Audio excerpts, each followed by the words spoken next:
അടിപൊളി ഒരു കേസരി ഉണ്ടാക്കാവേ. അതിന് അടുപ്പത്ത് പാൻ വെച്ച് കൊടുക്കുക, 1 സ്പൂൺ നെയ്യ് ഒഴിച്ചു കൊടുക്കുക, 1 കപ്പ് അളവിന് റവ ഇട്ട് ജസ്റ്റ് ഒന്ന് റോസ്റ്റ് ചെയ്തെടുക്കുക കേട്ടോ.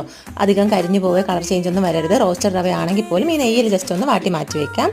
ഇനി ഇതേ പാനിലോട്ട് 3.5 കപ്പ് അളവിന് വെള്ളം ഒഴിച്ചു കൊടുക്കുക. വെള്ളം ഒന്ന് തിളച്ച് വരുമ്പോൾ നമുക്ക് ഇഷ്ടമുള്ള ഫുഡ് കളർ ഇട്ട് കൊടുക്കാം കേട്ടോ. ഓറഞ്ചോ മഞ്ഞയോ അങ്ങനെ എന്തെങ്കിലും കളർ ഇട്ട് കൊടുക്കുക, ഇല്ലെങ്കിൽ മഞ്ഞൾപ്പൊടി ആയാലും മതിയാവും. ഇനി ഇതിലോട്ട് ഒരു 50 മില്ലിയോളം സൺഫ്ലവർ ഓയിലും കുറച്ച് നെയ്യും കൂടെ ഒഴിച്ചിട്ട് നമ്മൾ വറുത്ത് മാറ്റി വെച്ചിരുന്ന റവയും കൂടെ ഇട്ട് ജസ്റ്റ് ഒന്ന് അടച്ചു വെച്ച് വേവിക്കാം കേട്ടോ. പെട്ടെന്ന് തന്നെ വെന്ത് കിട്ടും. ഇത് വെന്ത് വരുന്ന സമയത്ത് നമുക്ക് ഇതിലോട്ട് 1 കപ്പ് അളവോളം പഞ്ചസാര ചേരും. ഞാനിവിടെ 1/4 കപ്പ് പഞ്ചസാര ചേർത്തിട്ടുണ്ട്. അതും കൂടെ ചേർക്കുമ്പോൾ കുറച്ചൊന്ന് ലൂസാവും. അതും കൂടെ ചേർത്ത് ഒന്ന് മിക്സ് ആക്കിയിട്ട് പിന്നെ നമ്മളിങ്ങനെ നെയ്യ് ഒഴിച്ച് ഇളക്കിയെടുക്കാം. നെയ്യ് ഓരോരുത്തരുടെ ഇഷ്ടാനുസരണം ഒഴിക്കാം കേട്ടോ. 50 മില്ലിയോളം ചേരും, എന്നിരുന്നാലും അവരവരുടെ ഇഷ്ടത്തിനനുസരിച്ച് ഒഴിക്കാം. ഇതിങ്ങനെ പാനിൽ നിന്ന് വിട്ട് വരുന്ന സമയത്ത് നെയ്യ് തടവിച്ചിരിക്കുന്ന ഏതെങ്കിലും ഒരു പാത്രത്തിലോട്ട് ഇത് മാറ്റി ഒന്ന് ഷേപ്പാക്കി എടുക്കുക. തണുത്തതിന് ശേഷം ഇഷ്ടമുള്ള ഷേപ്പിന് കട്ട് ചെയ്തെടുക്കാം കേട്ടോ. എൻ്റെ ഒരു ഫ്രണ്ട് കുറേ ദിവസം കൊണ്ട് പറയുന്നുണ്ട് കേസരിയുടെ റെസിപ്പി ഇടുക എന്നുള്ളത്. അങ്ങനെ ഞാൻ അത്ര തിരക്കിനിടയിൽ നിന്നിട്ട് എടുത്തൊരു വീഡിയോ ആണ്.